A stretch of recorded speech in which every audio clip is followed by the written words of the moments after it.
சாப்பாட்டுக்கு வழி இல்லை, எதுக்கும் வழி இல்லைனா கூட நீங்க பிரக்யாராஜுக்கு வாங்க, அங்க வந்து கும்பமேளாவில் நீங்க வந்து அந்த அந்த கங்கை ஆத்துல முங்கி எந்திரிச்சுட்டு போங்க என்ற ஒரு கருத்தை இவர்கள் திட்டமிட்டு பரப்பினார்கள். மோட்சம்ங்கிறது என்னங்க? இன்னைக்கு 3 வேளை சாப்பாடு வேணுங்க, ஒரு நிம்மதியான வேலை வேணுங்க, பெண்கள் பாதுகாப்பாக வாழ்வதற்கான ஒரு நாடாக இருக்கணுங்க, சாதி மத வெறி தாக்குதல் இல்லாம இருப்பதுதாங்க மோட்சம். கங்கையில போய் குளிச்சுட்டு வந்தா நீங்க செத்த பிறகு கிடைக்கிறதா மோட்சம்? மக்களை பொறுத்த வரைக்கும் இந்த நடவடிக்கைகள் பார்க்கும் பொழுது அரசுக்கு கட்டுப்பட அவர்கள் தயாராக இல்லை. மக்கள் தங்கள் வாழ்க்கையில மிக மோசமான பாதிப்பை அடைந்திருக்கிறார்கள். அது நாம தெரிஞ்சுக்க வேண்டிய விஷயம். இன்றைக்கு இதுக்கு ரயில் கிடைக்கல, நான் கும்பமேளாவுக்கு போவதற்கு ரயில் கிடைக்கல என்று சூறையாடியவர்கள் நாளைக்கு தங்களுக்கு தேவையான உணவு கிடைக்கவில்லை, தண்ணீர் கிடைக்கவில்லை என்றால் இதைவிட கடினமாக போராடுவார்கள். கும்பமேளா அப்படிங்கிறது 12 ஆண்டுகளுக்கு ஒரு முறை நடக்கும், நம்பிக்கை உள்ள மக்கள் போய் கலந்துக்குவாங்க அப்படிங்கிற ஒரு செய்தியாக தான் இருக்குமே தவிர, இப்போ இருக்கிற மாதிரியான ஒரு கொண்டாட்ட மனநிலை, குதூகல மனநிலை, எல்லாரும் அங்கே போய் அந்த தண்ணியில் முக்கி தான் ஆகணும் அப்படிங்கிற மாதிரியான ஒரு மனநிலை மக்கள்கிட்ட இருக்கு. அது வந்து நீங்கள் எப்படி பார்க்குறீங்க? ஆர்எஸ்எஸ், பிஜேபி, அம்பானி, அதானி பாசிச கும்பல் தாங்கள் உருவாக இருக்கின்ற இந்து ராஷ்டிரத்துடைய ஒரு வகைப்பாடாக பார்க்க முடியும். மக்களுக்கு எண்ணற்ற துயரங்களையும் பேரழிவையும் இந்த ஆட்சி கொடுத்திருக்கிறது. குறிப்பாக கிடையாது, வாழ்க்கை கிடையாது, படிப்பு கிடையாது, கல்வி கிடையாது. இவர்கள் தங்கள் செய்யக்கூடிய எல்லா தவறுகளையும் மூடி வைத்து அடுத்த ஜென்மத்தில் உங்களுக்கு நல்ல வாய்ப்பு கிடைக்கிறது என்ற ஒரு கருத்தை உருவாக்குறாங்க. இப்ப யோசிச்சு பாத்தீங்கன்னா, நாம செஞ்ச பாவத்துக்கெல்லாம் அந்த அவங்க சொல்லக்கூடிய அந்த ஆத்துல போய் நம்ம முங்கி எந்திரிச்சோம் அப்படின்னா நம்ம பாவம் தீரும்னு சொல்றாங்க இல்லையா? இந்த அமித்ஷாவும் மோடியும் செஞ்ச பாவத்துக்கு எந்த ஆத்துல போய் அவங்க குளிக்க போறாங்க? இப்ப நீ குளித்தால் கங்கை அழுக்காகும்னு ஒரு பாட்டு ஒன்று நம்ம படிச்சிருக்கோம் இல்லையா? அது மாதிரி இவங்க குளிச்சு இவங்க எங்க குளிச்சாலும் கங்கை வந்து நாசமா தான் போகும். எடுத்துக்காட்டுக்கு சொல்ல வரேன். பண மதிப்பிழப்பு சொல்லி பல நூற்றுக்கணக்கான மக்கள் இறந்து போனது, பல லட்சக்கணக்கான பேர் வாழ்க்கை அளித்தது, ஜிஎஸ்டி என்று சொல்லி பல லட்சக்கணக்கான சிறு வணிகர்கள் வாழ்க்கையை மொத்தமாக சூறையாடியது, பல்வேறு இந்து மதவரி, சாதி மதவரி கலவரங்கள் காரணமாக தாழ்த்தப்பட்ட சிறுபான்மையின மக்களை கொத்து கொத்தாக கொன்றொழித்தது, பெண்களை பாலியல் வன்புணர்வு செய்தது, 376 அந்த ஆர்டிகல் ரத்து செய்ததன் மூலமாக காஷ்மீர் தேசிய இனத்தின் உரிமைகளை முற்றாக அழித்து ஒழித்தது. இன்றைக்கு வரைக்கும் எடுத்துக்கோங்க, மும்மொழி கொள்கையை திணிப்பதன் மூலமாக தமிழ் தேசிய இனத்தின் தமிழின் வரலாற்றை ஒழித்து கட்டுகின்ற வேலையை செய்கின்ற இந்த ஆர்எஸ்எஸ், பாஜக, அம்பானி, அதானி பாசிச கும்பல் இதை பற்றியெல்லாம் மக்கள் பேசக்கூடாது என்பதற்காக என்ன செய்யறாங்கன்னா, வாங்க வந்து கும்பமேளாவில் அந்த சாக்கடையில முழுகி எதிர்த்து போங்க, உங்க பாவம் தீருங்கிறாங்க. முதல்ல அந்த விஷயத்தை பார்த்தோம்னா, மத்திய தரக்கட்டுப்பாட்டு நிறுவனம், அதாவது நீர் தொடர்பான இந்த பொல்யூஷன் கண்ட்ரோல்ல இருக்கக்கூடிய ஒரு பிரிவு, அங்க போய் குளிக்காதீங்க, குளிச்சிங்கன்னா உங்களுக்கு நோய் வரும்னு சொல்றாங்க. இப்ப எடுத்துக்காட்டு பவன் கல்யாணம் ஒருத்தர் பார்த்துருப்போம். அவரு பவர் ஸ்டார், அந்த ஸ்டார், இந்த ஸ்டார்னு பேசிட்டு இருப்பாங்க. 1ஆம் நம்பர் வந்து காமெடி பீஸ். அவரு இங்க தமிழ்நாட்டுக்கு கூட வந்து நான் முருகன் பார்க்குறேன், கந்தனை பார்க்குறேன்னு வந்துட்டு போனாரு. அவரு போய் கும்பமேளாவில் போய் முங்கி எந்திரிச்சு அடுத்த நாள்ல இருந்து இப்போ பெட்ல படுத்து கிடக்குறாரு. அது மிக ஒரு இப்ப என்ன சொல்றாருன்னா, யோகி ஆதித்யநாத் 53 கோடி பேர் வந்திருக்கிறாங்க. இதன் மூலமா என்ன சொல்றாங்கன்னா, சில ஆயிரம் கோடிகள் செலவு செய்து லட்சக்கணக்கான கோடிகள் வருமானம் படுறாங்க. இதுதான் நம்ம தெரிஞ்சுக்க வேண்டிய விஷயம். இதுதான். அப்ப ஒரு காலத்திலும் தொழிற்சாலைகள் நீங்க கட்ட மாட்டீங்க, ஒரு காலத்திலும் மக்களுக்கு தேவையான ஒரு சோசியல் வெல்ஃபேர் ஒரு அரசை நீங்கள் படைக்க மாட்டீர்கள். மாறாக மக்களை, அதாவது சில ஆயிரம் பேர் மட்டுமே வரக்கூடிய வாய்ப்புள்ள பகுதியில கோடிக்கணக்கான மக்களை வரவழைத்து தங்களை தாங்களே உடலையும் உடைமையையும் போக்கிக் கொள்ள வைத்து அதன் மூலம் லட்சக்கணக்கான கோடிகள் தான் நீங்க சம்பாதிக்க முடியும் அப்படிங்கிறதான் நாம் இதுல இருந்து தெரிஞ்சுக்க வேண்டிய விஷயம். இப்போ மக்களை மீண்டும் மீண்டும் மடையர்களாகவும் முட்டாளாகவும் ஆக்குவது என்பது தொடர்பில் நான் இன்னொன்று சொல்ல வரேன். இது தொடர்பாக சில ஆப்புகள், சில விளம்பரங்கள்லாம் வந்திருக்குது.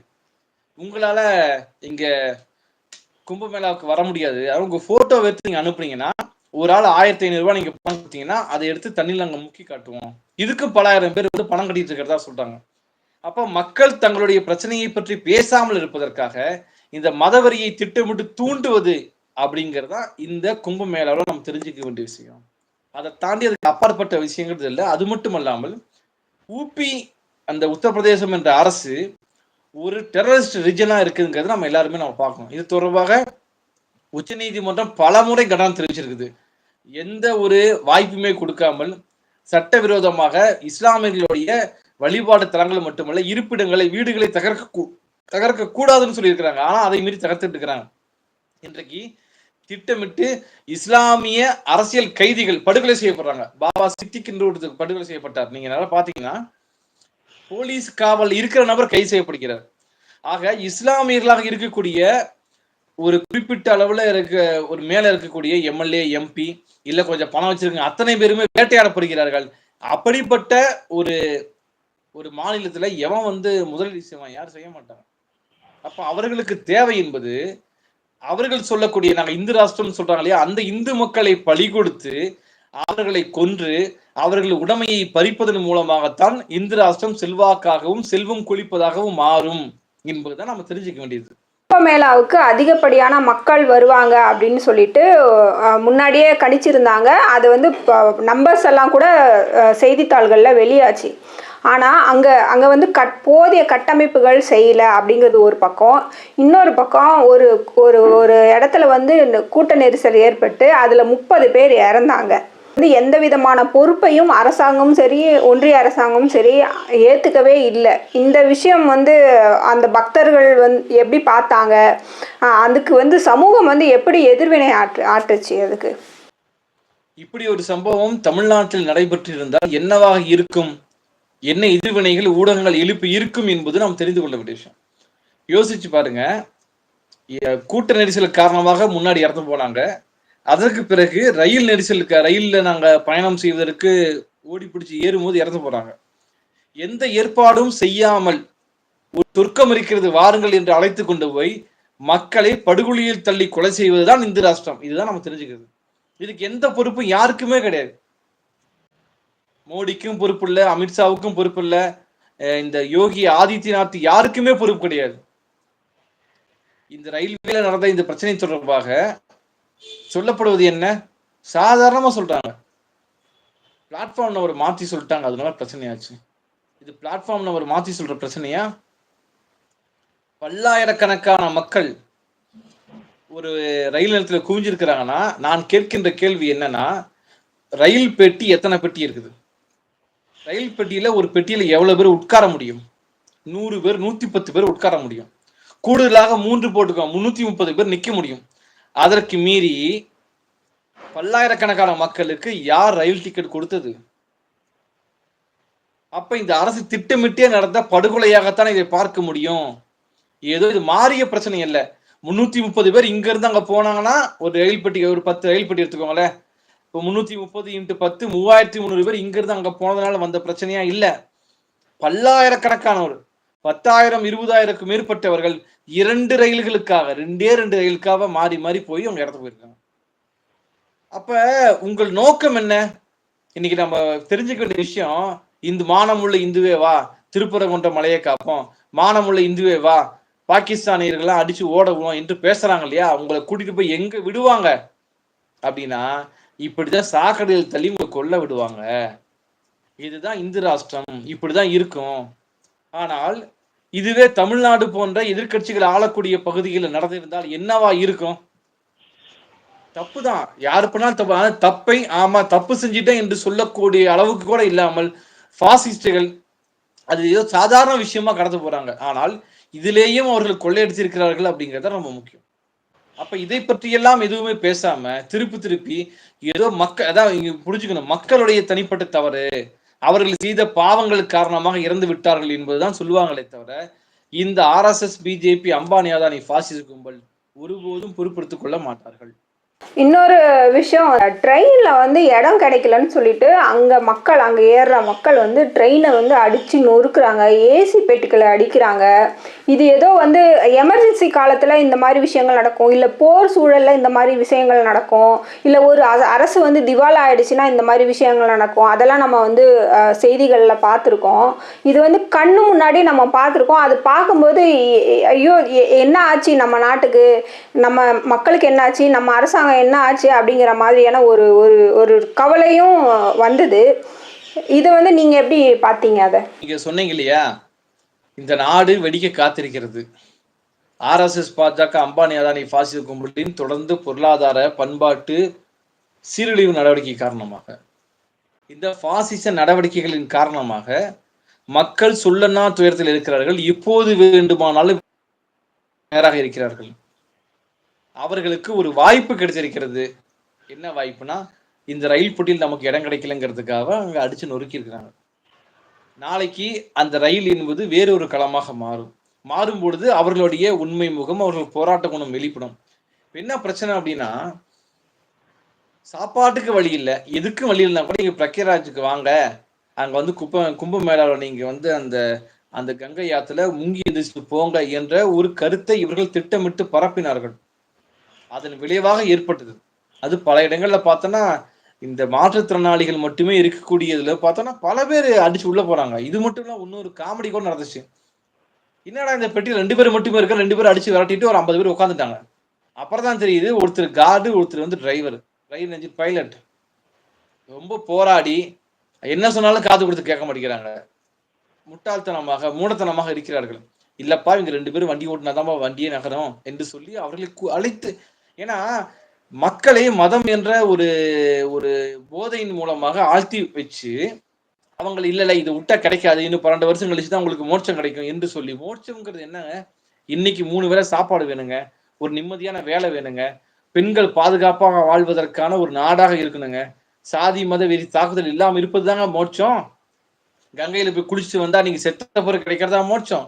ஆனால் நிகழ்காலத்திலேயே தாங்கள் செய்யக்கூடிய எல்லா அயோக்கியத்தனங்களையும், எல்லா அட்டூழியங்களையும், பாசிச நடவடிக்கைகளையும் மூடி மறைப்பதற்காக எதிர்காலத்தை பொதுவாக மதவாதிகள் காட்டுவார்கள். அதைத்தான் இவர்களும், இந்த RSS, பாஜக, அம்பானி பாசிச கும்பலின் தலைவர்களாக இருக்கக்கூடிய இந்த மோடி, அமித்ஷா கும்பலும் எடுத்திருக்கிறாங்க. இப்போ மக்களை பொறுத்த வரைக்கும் இந்த நடவடிக்கைகள் பார்க்கும் பொழுது அரசுக்கு கட்டுப்பட அவர்கள் தயாராக இல்லை. இந்த கட்டுப்பட தயாராக இல்லாம இருக்கிறதுங்கிறது என்ன அப்படின்னா, மக்கள் தங்கள் வாழ்க்கையில மிக மோசமான பாதிப்பை அடைந்திருக்கிறார்கள்.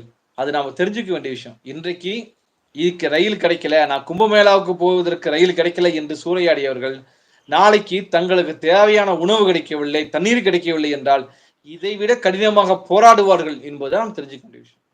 மீண்டும் மீண்டும் அரசு எப்படி அணுகியது அப்படிங்கிறது நம்ம திருப்பி பார்க்க வேண்டியிருக்கணும்.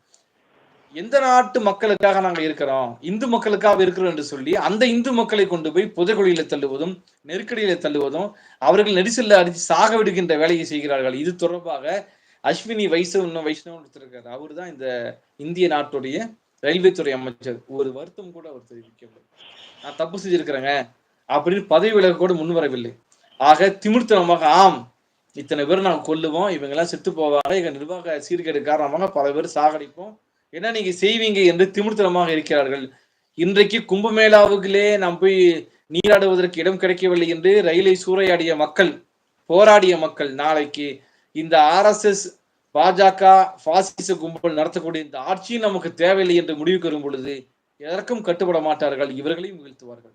வட மாநிலத்தை சேர்ந்த நபர்கள் அந்த ட்ரெயினில் நடந்துக்கிட்ட விதம் அப்படிங்கிறது அது ஒரு அவங்களுடைய கேரக்டரே அப்படிதானா, இல்லை வந்து அந்த கோபத்தை, அரசாங்கத்தின் மீதான அந்த கோபத்தை வெளிப்படுத்துறதுக்கு எப்படி வெளிப்படுத்துறதுன்னு தெரியாமல் அப்படி செய்கிறாங்களா அப்படின்ட்டு ஒரு ஒரு ஒரு விவாதம் ஒன்று எக்ஸ் தளத்தில் போயிட்டுருக்கு. இந்த பரிதாபங்கள் அப்படின்னு சொல்லிட்டு ஒரு சேனல் இருக்குல்ல, அந்த சேனலில் வீடியோ போட்டாங்க. அதில் பார்த்தீங்கன்னா அந்த நபர்கள் அவங்க செய்யக்கூடிய செயல்களை கிண்டல் பண்ணி அதை போட்டிருக்காங்க. அது அது அது வந்து சரின்னும் சிலர் வந்து தவறு அப்படின்னும் சொல்கிறாங்க. நீங்கள் என்ன நினைக்கிறீங்க? நீட்டுக்கு எதிரான போராட்டம் ஒரு அமைதியான முறையில், அதாவது தமிழ்நாட்டில் நீட்டுக்கு எதிரான போராட்டம் மிக சொல்ல போனால் மோடி அரசு சந்திக்காத ஒரு எதிர்ப்பை காட்டியது வடநாடு. மீண்டும் மீண்டும் மக்களுடைய தனிப்பட்ட கேரக்டரை அசாசினேஷன் பண்றது முதல்ல தவறு. நாம் இந்தி திணிப்பை எதிர்க்கிறோம், ஆனால் இந்தி பேசுகின்ற மக்களை நாம தப்பு சொல்லக்கூடாது. அதற்கு அடிப்படை காரணம் அந்த மக்களுக்கு கல்வி அறிவு கொடுக்கப்படல, இதெல்லாம் பல்வேறு காரணங்கள் இருக்குது. இன்னொன்னு, இந்த நாட்டின் உழைக்கின்ற மக்கள் ஒவ்வொரு நாட்டின் பகுதிக்கும் ஒவ்வொரு பண்பாடு பேச்சு வழக்கம் இருக்குது. இப்ப தமிழ்நாட்டுல சில பகுதிகளில் மக்கள் சத்தம் போட்டு பேசுவாங்க, சில இடங்கள்ல பொறுமையா பேசுவாங்க. சாப்பிடுகின்ற உணவு பழக்கம் வேற வேற. நான் கேட்பது என்னன்னா, அந்த மக்கள் நேர்மைக்கு மாறாக செயல்பட்டார்களா, உண்மைக்கு மாறாக செயல்பட்டார்களா இல்லையாங்கிறத பார்க்கணும். ஏன் அப்படிப்பட்ட சூழலை இந்த அரசு உருவாக்கியது என்பதை பற்றி பரிசீலிக்காமல் ஒரு இனவாத கண்ணோட்டத்துல ஒரு கிண்டல் செய்வது என்பது மட்டுமல்ல, ஒரு மக்களை இழிவுபடுத்துகிறார்கள். இதைத்தான் அவன் ஆர்எஸ்எஸ் காரன் பண்றான். ஒரு எடுத்துக்காட்டு பாருங்க, மீனாட்சி அம்மன் கோயில், அது அந்த அங்க இருந்து கொஞ்சம் பக்கம் இல்ல, கொஞ்சம் தூரத்துல ஒரு சாமியாரு அவருக்கு 2 ஆடு கொடுத்துருக்காங்க. அவரு அறுத்து பிரியாணி போட்டு மக்கள் கொடுக்குறாரு. இதை ஒரு சேட்டு மார்வாடி போட்டோ எடுத்து வீடியோ எடுத்து இங்க பாருங்க மீனாட்சி அம்மன் கோயிலுக்கு இந்த பிரச்சனை ஆயிடுச்சுன்னு சொல்றோம். அப்ப நாம என்ன சொல்ல வரோம்னா, இதை வைத்து அவங்க எப்படி அவங்க அந்த பக்கத்து நார்த் இந்தியாவுல கோயிலுக்கு இடத்துல கரியாக்கி திங்கிறாங்க என்று சொல்லி இழிவுபடுத்துவது போல, இங்க இருக்கிறவர்களும் பதிலுக்கு பீடாவா ஏன் நீங்க வடக்கன் என்று சொல்வதல்ல பிரச்சனைங்கிறேன். நாம் எதையும் பிரிச்சு பார்க்கணும். மார்வாடிகள் வேறு, நாட்டின் உழைக்கும் மக்கள் வேறுன்னு பார்க்கணும். நீங்க அங்கிருந்து வரக்கூடிய மக்கள் எத்தனை பேர் இங்க கலவரம் செய்யறாங்க? அவங்க பஞ்சம் பிழைப்பதற்காக தங்கள் வாழ்க்கையை மேம்படுத்திக் கொள்வதற்காக வராங்க. நீங்க இங்க இருந்து போகக்கூடிய வட இந்தியாவுக்கு போகக்கூடிய தமிழ்நாட்டு மக்கள்லாம் அங்க இருக்கிற உழைக்கும் மக்களோட மிங்கிள் ஆயிடுறாங்க. அது அவங்களுக்கு பிரச்சனை கிடையாது. நீங்க அந்த சம்பவம் ஏன் நடைபெற்றதுன்னு பார்க்கணும். மீண்டும் மீண்டும் அதை விட்டுவிட்டு எந்த சம்பவம் நடந்தாலும் அதில் அரசின் பங்கு என்ன என்பதை பார்ப்பவன் தான் ஒரு சரியான ஒரு மனிதனான சரியான வர்க்கப்பார்வை மனிதனை தவிர, அதை விட்டுவிட்டு தனிப்பட்ட மனிதர்களுடைய கேரக்டரை பத்தி அவர்களுடைய குணநலங்களை பத்தி பேசுவதல்ல. இதுவும் இப்படிப்பட்ட செயல்பாடுகள் தமிழர்களை இழிவாக பேசுவதற்கு யாரு வட இந்தியாவில் இருக்கக்கூடிய ஆர்எஸ்எஸ் பிஜேபி கும்பல் பேசுவதற்கு பயன்படுமே தவிர அதை தாண்டி வேறு எதுவும் பயன்பட போவதில்லை. அது மட்டுமல்லாமல் இப்படிப்பட்ட அணுகுமுறை ஆர்எஸ்எஸ் பிஜேபி கும்பலுக்கு மிகவும் சாதகமானது அப்படின்னு நம்ம தெரிஞ்சுக்கணும். எதை எடுத்தாலும் அவங்க அப்படி இவங்க எப்படி, நீங்க இதெல்லாம் பார்த்தோம் அப்படின்னா இங்க தமிழ்நாட்டில் நடைபெறுவது போலவே பாபர் மசூதி இடிப்புக்கு பிறகு உண்டான கலவரத்தின் போது மகாராஷ்டிரத்திலும் குஜராத்திலும் இன்னும் ஏனைய பிற வட இந்திய மாநிலங்களிலும் கூட இஸ்லாமியர்களுக்காக இறந்து போன இந்துக்கள் பல பேர் இருக்கிறாங்கன்னு சொல்லுவாங்க. அதை பத்தி நீங்க என்னன்னு சொல்லுவீங்க? ஆக இன்றைக்கு திட்டமிட்டு இந்த ஆர்எஸ்எஸ் பிஜேபி அம்பானி அதானி பாசிச கும்பல இந்து மயமாக்கப்பட்டு அதன் ஆர்எஸ்எஸ் பிஜேபி மயமாக்கப்பட்டு இருக்கிற மக்களை மீட்டெடுக்குவது எப்படி என்பதை பத்தி நம்ம பார்க்கணும். இதே வேலையை இங்க தமிழ்நாட்டுல ஒரு 10 பேர் பண்றாங்கன்னா என்ன பண்ணுவீங்க? ஜாதி பேசுவீங்க, அப்படித்தானே? உங்க புத்தி ஜாதியில போய் நிற்கும். இங்க பண்ணா ஜாதியில போய் நிற்கும், அங்க பண்ணா நீங்க அவன் மொழியில போய் நிற்கும். நான் சொல்றேன், மீண்டும் மீண்டும் இந்தி திணிப்புக்கு நாம் எதிரானவர்கள். இந்தி மொழி பேசுகின்ற நம்மளுக்கோ இந்தி மொழிக்கு எந்த ஒரு மொழிக்கும் யாரும் எதிராக இருக்க முடியாது. அது இன்க்ளூடிங் சமஸ்கிருதம் ஆல்சோ நாம எதிராக இருக்க முடியாது. சமஸ்கிருத திணிப்புக்கு தான் நம்ம எதிரானவங்க. அது யாரோ தவளை பாசம் மாதிரி யாருக்கு தெரியாம 4 பேருக்கு வாக்குவான்னு கத்திட்டு போறாங்கன்னா அதுக்கு நாம இருக்க போறது கிடையாது. அந்த மொழி தான் எல்லாவற்றுக்கும் தாய்மொழி என்று சொல்வதுதான் நாம் எதிர்க்கக்கூடிய. நான் இன்னொன்னு சொல்ல விரும்புறேன். 1965 இந்தி மொழி எதிர்ப்பு போராட்டத்தின் போது தமிழ்நாட்டிலே ஒரு ரயிலை மறிச்சாங்க. அப்ப அங்கிருந்த வட இந்தியர்கள் பயந்து போய் ஓடி வந்தாங்க. அவர்களை காப்பாற்றி வைத்து அனுப்பியது யாருன்னு பார்த்தோம் அப்படின்னா இந்தி மொழி எதிர்ப்பு இந்தி திணிப்புக்கு எதிரான போராட்டத்திலே தலகத்தர்களா இருந்த நபர்கள் காப்பாற்றி வச்சிருக்கிறாங்க. அப்ப அவங்க கேட்டாங்க, எப்படி எங்களை நீங்க பாதுகாத்து வச்சீங்க? தெளிவாக சொல்கிறார்கள், நாங்கள் இந்தி திணிப்புக்கு எதிரானவர்களை தவிர இந்தி மொழி பேசுபவர்களுக்கு அல்ல. இந்த பன்முகத்தன்மையை நாம் கற்றுக்கொள்ள வேண்டும், கற்றுக் கொடுக்க வேண்டும். மீண்டும் மீண்டும் அரசை பாதுகாக்க வேண்டும் என்று முடிவு செய்து விட்டால், ஆர்எஸ்எஸ் பாஜக கும்பலை பாதுகாக்க வேண்டும் என்று முடிவு செய்து விட்டால், தனிப்பட்ட முறையில நீங்கள் மக்களை இழிவுபடுத்தி பேசுவது ரொம்ப எளிது. அதை நாம் ஒருபோதும் செய்ய முடியாது, அனுமதிக்கவும் முடியாது. உங்களுடைய கருத்துக்களுக்கு மிக்க நன்றி தோழர். நன்றி தோழர்.